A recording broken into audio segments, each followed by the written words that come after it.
aujourd'hui, on va répondre à la question de mais pourquoi c'est si difficile de répondre à nos besoins? Alors que par définition, si c'est un besoin, ben on en a besoin. Donc, pourquoi on n'y répond pas? Pourquoi on ne fait pas plus de place à ça dans notre vie?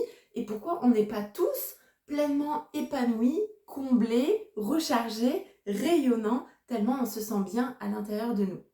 Est-ce que tu as déjà observé que finalement, on a plus de facilité à répondre aux besoins d'une plante que de nos besoins à nous? En fait, la plante, déjà, tu as conscientisé qu'elle avait besoin que tu fasses certaines actions pour elle. Tu sais bien que si tu as une plante ou si tu ne fais rien pour lui, bon bah elle risque pas de vivre très longtemps. Donc déjà, première étape, tu vois, tu as conscientisé que c'était important de répondre aux besoins de cette plante. Deuxième raison, c'est qu'en fait, tu connais ses besoins. Le fleuriste, sûrement, qui t'a dit « Ah, alors cette plante-là, elle a besoin de beaucoup de lumière, mais pas trop d'arrosage, à peu près tous les 3 jours. » Tu as comme un mode d'emploi détaillé de ta plante. Tu sais exactement ce qu'il faut que tu lui apportes. Et troisièmement, eh ben en fait, tu réponds du coup à ses besoins. Tu as conscientisé que c'était important, tu connais ses besoins, donc tu y réponds. Eh ben tu vois, c'est les 3 étapes qu'on va voir ensemble dans cette vidéo pour nos propres besoins, pas ceux de la plante. Donc première étape, pourquoi c'est si difficile de répondre à nos besoins? Bah déjà parce qu'on ne conscientise pas à quel point c'est important de répondre à nos besoins. Alors que, comme je te dis, par définition, c'est un besoin. Donc il faut y répondre. Ta plante, tu ne te poses même pas la question. En fait, évidemment qu'elle a besoin de tes actes de soins. Pourquoi c'est pas la même chose pour nous? Parce qu'on ne conscientise pas à quel point répondre à nos besoins en premier, c'est prioritaire. On ne connaît même pas trop cette notion de besoin. D'ailleurs, je serais curieuse que tu me dises en commentaire, est-ce que tu connaissais cette notion de besoin? Donc, la première étape, c'est de se dire, ok, je suis un être humain, et de la même manière que cette plante a certains besoins, moi j'ai aussi certains besoins. Alors on l'a vu dans la vidéo de la semaine dernière, je te la remets là, on avait exploré tous ces besoins fondamentaux à tous les êtres humains, les besoins communs. On a tous des besoins physiologiques déjà, sans quoi, comme la plante, voilà, on meurt.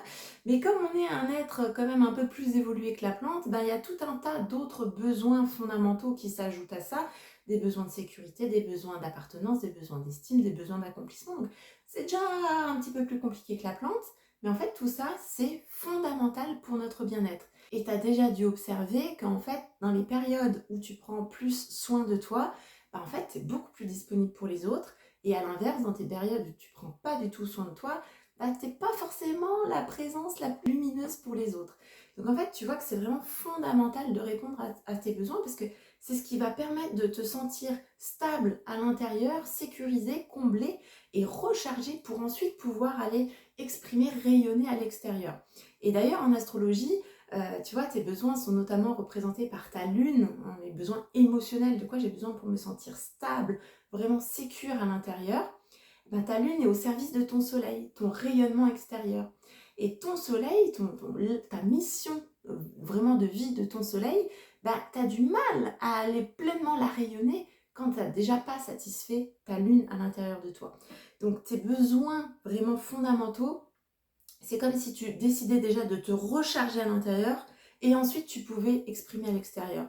C'est comme si tu cherchais à faire avancer ta voiture sans lui mettre de l'essence. Tu vas dire que c'est pas possible. Toi, c'est pareil. Tu as besoin déjà de te recharger à l'intérieur, de combler tout ce qui a besoin d'être comblé en toi pour ensuite pouvoir rayonner à l'extérieur. Donc voilà, première étape, tu es un être humain et pour fonctionner, tu as certains besoins. Donc c'est super important de pouvoir y répondre. Ok, première étape, c'est important que je puisse répondre à mes besoins. Ensuite, pourquoi c'est si difficile du coup de répondre à nos besoins? Deuxième raison, parce qu'on ne les connaît pas. On n'a pas reçu le petit mode d'emploi comme le fleuriste nous a dit pour la plante, elle a besoin de beaucoup de lumière, d'un arrosage léger tous les 3 jours. Toi, tu n'as pas été livré avec ton mode de fonctionnement, donc tu ne connais pas tes besoins. Donc comment veux-tu y répondre si tu ne les as pas identifiés? Donc tu ne les connais pas, pourquoi? Parce que déjà, tu t'es peut-être jamais posé la question. Moi, j'ai commencé à me poser cette question-là, de quoi j'ai besoin pour me sentir bien. Ça date de 2020, tu vois, c'est très récent, genre du coup j'avais 36 ans. Je ne me suis pas posé la question avant mes 36 ans en fait, de quoi j'ai besoin pour me sentir bien. Donc déjà, faut se poser la question. Deuxièmement, quand bien même tu te poses la question, en fait tu prends pas vraiment beaucoup de temps pour explorer ça. Peut-être que tu dis, ah oui, ce serait bien que je journale à propos de mes besoins, mais concrètement, quand est-ce que tu le fais dans ta semaine? Tu sais, il y a toujours ce truc, j'aimerais bien mais j'ai pas le temps. Donc il y a cette idée de prendre du temps pour soi en fait. De la même manière qu'on conscientise que répondre à nos besoins c'est important, bah, du coup ça va être important de pouvoir déjà se questionner sur c'est quoi mes besoins. Donc de décider que ça va devenir une priorité pour toi maintenant. Et donc plutôt que je n'ai pas le temps, bah, demande-toi comment je pourrais trouver le temps d'explorer ça. Troisièmement, parce qu'en fait, il y a quand même des signaux qui se manifestent dans ta vie, notamment par des émotions négatives, mais en fait, tu les observes pas et tu sais même pas trop quoi en faire. Quand bien même tu repères qu'il y a des choses, tiens, ça c'est peut-être un signal d'alerte, ouais, c'est le signal de quoi en fait? Je te donne un exemple. Il y a ton chef qui vient te voir et qui veut que tu traites un énième dossier. Là. Puis à l'intérieur de toi, tu sens une contraction. Oh, genre, non, non, non, ça crie non à l'intérieur de toi. Puis bon, ce qui sort de ta bouche, c'est le oui. Mais pourquoi c'est ça qui sort? Puis après, tu sais, tu t'en veux, tu dis, ah, mais je voulais dire non, puis j'ai pas réussi, machin. Ben parce qu'en fait, t'as pas réussi à observer suffisamment cette contraction et à la questionner. Ben en fait, pourquoi elle est là, cette contraction? Qu'est-ce qu'elle veut dire? C'est quoi son message? C'est quoi le besoin derrière qui veut être exprimé et entendu? Et comme tu mets pas les mots toi-même sur ce qui se passe, ben du coup, tu n'arrives pas à l'exprimer et c'est le oui qui sort. Et puis en plus, comme je te disais, on est tous des êtres humains uniques. Et oui, on a certains besoins communs, hein, vraiment genre, tu es un être humain, donc par définition, tu as tel besoin. Comme la plante, tu es une plante, donc de base, tu as besoin d'eau. Sauf que toi, tu es telle plante et tu as besoin d'un petit peu d'eau et d'un petit peu de lumière et pas de la terre plutôt comme ci ou plutôt comme ça. Donc en fait, pour toi, c'est pareil. Chaque être humain va ensuite avoir des besoins bien spécifiques. Et finalement, chaque être humain a une recette unique, un mode d'emploi unique. Et tout à l'heure, je te disais, on n'a pas été livré avec notre mode d'emploi comme le fleuriste nous donne le mode d'emploi de la plante. Ben en vrai, si, parce que moi, j'aime bien dire que notre mode d'emploi à nous, c'est notre thème astral. Et dans ton thème astral, tu as absolument toutes les informations dont tu as besoin pour connaître tes besoins. C'est ça que je me suis amusée, moi, depuis 4 ans, c'est d'aller chercher tous les indices dans mon thème qui me parlent de mes besoins. Et c'est comme ça que j'ai pu, finalement, établir mon mode d'emploi. Et me dire, ok, moi, voilà de quoi j'ai besoin pour me sentir bien. Voilà ces besoins spécifiques-là. Il y en a certains pour lesquels je les avais un peu conscientisés par des signaux d'alerte, comme je te disais avant. Simplement, à l'époque, j'avais pas pu mettre des mots sur le besoin, mais je voyais bien qu'il y avait un truc en lien avec ça. Il y a des besoins que j'ai totalement découverts. Il n'y avait même pas de signaux en fait qui m'alertaient de ça. Donc on est des êtres de nuances, voilà, on a tous notre recette unique et donc dans cette deuxième étape, tu vois, tu as pris conscience de à quel point c'est important pour toi pour pouvoir te sentir bien vraiment et rayonner ta lumière. Et puis là, dans cette étape, en fait, déjà, tu te poses la question, tu décides de prendre le temps vraiment d'investiguer ce sujet-là parce que tu as compris que c'était important pour ton bien-être et ton épanouissement. Tu commences à observer, écouter, essayer de comprendre les signaux qui se présentent à toi, notamment les signaux émotionnels, comprendre quel est le besoin derrière. Et puis tu te transformes en détective et tu vas aller glaner dans ton thème astral tous les indices. Là, tu fais ta collecte d'indices pour mettre au point, c'est quoi ma recette unique à moi de besoin. Alors à ce stade, avant de passer à la troisième étape, j'ai envie de t'offrir un cadeau. C'est un quiz pour pouvoir justement évaluer quel niveau de conscience tu as de tes besoins. Donc c'est hyper rapide, je t'ai fait ça en 10 questions succinctes, voilà, genre en 1 minute, tu as fait tes réponses. Tu regardes ton score et la signification et tu vas pouvoir voir justement quel niveau de conscience tu as sur tes besoins. Donc rejoins ça, je te mets le lien dans la bio, c'est totalement gratuit et tu recevras également les informations en avant-première sur le programme Feel Good qui commence bientôt. C'est un programme que j'ai mis au point justement pour aider les gens à trouver déjà cette recette unique de besoin mais aussi y faire plus de place dans leur vie. Ça me permet d'enchaîner sur la troisième étape. Donc pourquoi c'est si difficile de répondre à nos besoins? Quand bien même on conscientise que c'est important, quand bien même on a identifié certains besoins, et peut-être que tu es fan d'astro et que tu as déjà été voir des indices dans ton thème, en fait après il faut y répondre. Et même si tu connais tes besoins, y répondre, c'est pas forcément évident. Et c'est pas pour rien que le programme Feel Good, c'est un programme d'astro-coaching, c'est-à-dire que tu vas chercher les indices dans ton thème et tu les mets en action après avec le coaching. C'est toujours, tu sais, dans mon approche, l'astrologie au service de ta vie. Glaner des infos pour ta connaissance et ta curiosité, c'est bien, mais moi je veux que tu puisses mettre ça en œuvre au service de ton bien-être dans ta vie. Donc voilà, troisième étape, troisième raison pour laquelle on a du mal à faire de la place à nos besoins, c'est qu'il y a un acte de, oui, chercher à vouloir y répondre. Comme la plante, ok, tu sais que c'est important que tu t'occupes d'elle, tu as le mode d'emploi de ton fleuriste, il y a un moment, il va falloir arroser. Et il y a un moment, si tu vois que ta plante, elle va pas bien, c'est soit qu'il y a un besoin que tu n'as pas bien compris, peut-être qu'il manquait un truc sur la liste de ton fleuriste, Et peut-être aussi que en fait, tu as oublié de l'arroser. Alors pourquoi, sachant que tu as peut-être déjà passé les stades 1 et 2, tu as encore du mal à répondre à tes besoins? Eh ben déjà parce qu'il y a pas mal de conditionnements. Est-ce que tu as déjà pu avoir ce genre de pensée? C'est égoïste de prendre soin de soi, les autres vont me juger si je me fais passer en priorité, je dois être parfaite pour être acceptée. Donc tu vois à quel point on a genre des pensées comme ça dans notre tête, forcément qui nous freinent à vouloir répondre à nos besoins, quand bien même on les a identifiés. Donc tout ça c'est quoi? Ben c'est en fait la peur d'être rejeté de l'autre. Ça c'est un besoin fondamental commun à tous les individus, c'est qu'on a besoin d'être aimé, on a besoin d'être accepté. Et ça vient de quoi? Ça vient d'un truc instinctif de nourrisson qui vient de naître et qui peut pas se débrouiller tout seul. Donc c'est une question de survie pour lui quand il est tout petit d'être aimé, accepté de ses parents. Pour lui, le rejet de ses parents, ça signifie la mort. Donc tu as comme un instinct de survie en place qui dit, bah, pour survivre, genre, il faut que je sois acceptée par les autres. Sauf que ça, c'était valable pour le petit nourrisson qui pouvait pas se débrouiller. Un truc qui devient déraisonné quand on en est au stade adulte. Donc ça va être important justement d'aller pouvoir chercher à remettre en question ces pensées-là. Pourquoi les besoins des autres seraient plus importants que tes propres besoins?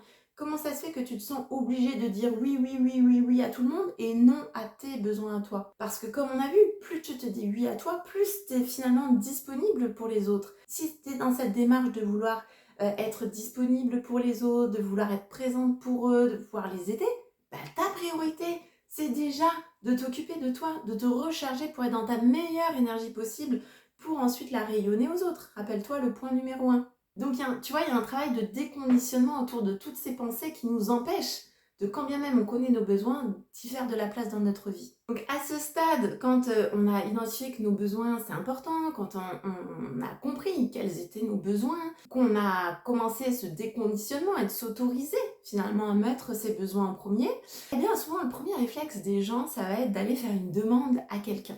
Imaginons que tu as le besoin d'être plus reconnu. Ok, moi j'ai ce besoin-là, c'est important pour moi, je vais aller faire ma demande. Que ce soit à ton chef, à ton chéri. Le truc, c'est que premièrement, déjà, souvent, la demande, elle est mal formulée et elle part vite en termes de reproches. Oui, tu me vois plus, tu me reconnais plus, tu me demandes même pas comment ça va. Donc, déjà, en s'exprimant comme ça, bah, il y a quand même de faibles chances que l'autre réponde à la hauteur de notre attente à notre demande.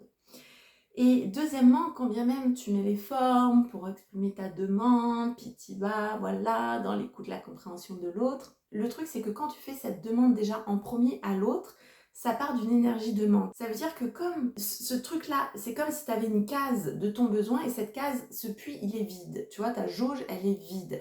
Et tu demandes à l'autre de la remplir. Et du coup, ça met énormément de poids et de responsabilité à l'autre. C'est je suis vide, j'ai besoin de ça, remplis-moi, remplis ma jauge de reconnaissance. J'ai besoin de toi, tu es responsable de ma jauge de reconnaissance. Et en fait, ça fait porter un énorme poids sur les épaules de l'autre. D'un coup, il se dit, wow, attends, je suis responsable de son bonheur, je dois venir combler quelque chose chez elle. Et c'est pas facile pour quelqu'un de porter ce poids-là. Donc en fait, la meilleure chose que tu puisses commencer à faire, c'est te demander comment moi-même je pourrais commencer à chercher à remplir cette jauge-là à l'intérieur de moi de ma reconnaissance. Tu vas me dire, je peux pas m'apporter moi-même de la reconnaissance. Si, tu peux t'apporter de la reconnaissance. Comment tu pourrais plus te reconnaître? Voilà la question à te poser. Donc tu vois que en fait, faire plus de place à ses besoins, ça commence déjà par légitimer ses besoins, mais aussi par prendre la responsabilité de ses besoins et se dire, en fait, avant d'aller faire ma demande à l'autre, en fait, je vais me poser la question, comment moi, je pourrais déjà répondre à ce besoin-là. Et je te parle de ce besoin de reconnaissance parce que je suis lion. Certes, tous les êtres humains ont besoin de reconnaissance, mais en fait, quand tu vas voir ton thème astral, il te donne vraiment tes besoins fondamentaux. Et il y a certains besoins qui vont être encore plus importants. Et notamment chez les lions, le besoin de reconnaissance, il est plus. Le besoin d'être vu, le besoin d'être entendu, le besoin d'être reconnu. Et du coup, c'est vrai que, notamment pour la reconnaissance, comme je te dis, on a souvent ce réflexe de, au fait, comment je peux avoir plus de reconnaissance à l'extérieur? Mais je peux t'assurer que tout le travail que j'ai fait moi, c'est déjà de comment je peux plus me reconnaître, moi, ok. Si j'ai besoin d'être vue, comment moi, je peux faire en sorte d'être plus vue? Et si j'ai besoin d'être entendue, qu'est-ce que je peux entendre moi-même davantage? Notamment mes besoins. comment je peux m'écouter plus moi-même. Et tu verras que en te remplissant déjà par toi-même ta jauge interne de ce besoin, tu seras beaucoup moins dans l'énergie de manque parce que tu te diras, en fait, je sais déjà combler moi-même ce truc-là. Donc en fait, je vais te faire une demande, mais foncièrement, j'ai pas vraiment besoin de toi pour combler ce besoin. Et du coup, l'autre va sentir beaucoup moins de pression et il sera très content finalement de pouvoir venir t'aider à combler ce qui reste à combler. Mais tu vois que tu auras déjà fait la démarche par toi-même. Tu vois que cette exploration des besoins, c'est déjà un chemin d'apprentissage, de découverte, de comprendre c'est quoi mes besoins uniques, c'est quoi ma recette unique. Et puis ça, tu l'as dans ton thème astral et c'est ça qu'on va aller voir dans Feel Good. C'est aussi un chemin de déconstruction de tout ce qui nous empêche de nous prioriser. Et c'est pour ça que dans Feel Good, je te dis, il y a la partie coaching, parce que je vais être là pour t'aider à débloquer ces nœuds-là que tu peux avoir. Et puis, c'est aussi un chemin de mise en action concrète, parce que oui, tu es responsable de tes propres besoins. Ça ne veut pas dire que tu n'as pas de demande à faire à l'extérieur, comme je t'ai dit, mais c'est déjà comment je peux moi répondre à mes besoins et ensuite tourner ma demande vers l'autre. Et donc, ça va demander de la mise en place concrète dans ta vie. Et c'est à ça aussi que répond la partie coaching du programme Feel Good. Donc je me réjouis trop, on va commencer le 4 juin, donc on va passer un temps ensemble où je vais t'amener étape par étape chaque jour un petit peu à la rencontre déjà de tes besoins et puis ensuite dans cette partie mise en action, je te donnerai mon protocole en 5 étapes pour que tu puisses, une fois que tu as identifié tes besoins, y faire plus de place dans ta vie. Tu as tous les détails en barre d'infos, n'oublie pas de récupérer ton quiz aussi pour évaluer quel est ton niveau de conscience de tes besoins. J'ai passé un très bon moment avec toi, j'espère que toi aussi, n'oublie pas de liker et de t'abonner si ce n'est pas encore le cas. Je te dis à dimanche pour la prochaine vidéo.